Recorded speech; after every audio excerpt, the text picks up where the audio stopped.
Number ওয়ানটা হচ্ছে পুনরুত্থানে বিশ্বাস।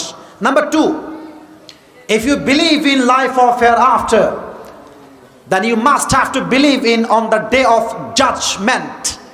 যে পরকালে বিশ্বাস রাখে, সেটাও বিশ্বাস রাখে যে আমার প্রত্যেকটা আমলের চড়াই গন্ডায় হিসাব নিবে। একজন আওয়াজ দিয়ে বলেন তিনি কে?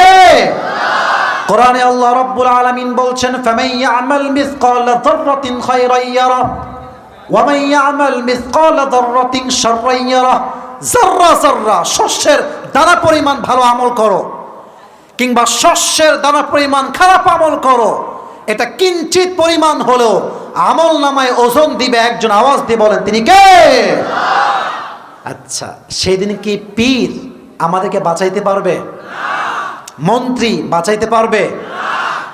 আচ্ছা, একটু অনেস্টলি বলেন তো, কিয়ামতের এই কঠিন দিনে মুরিদ তার পীরকে চিনবে?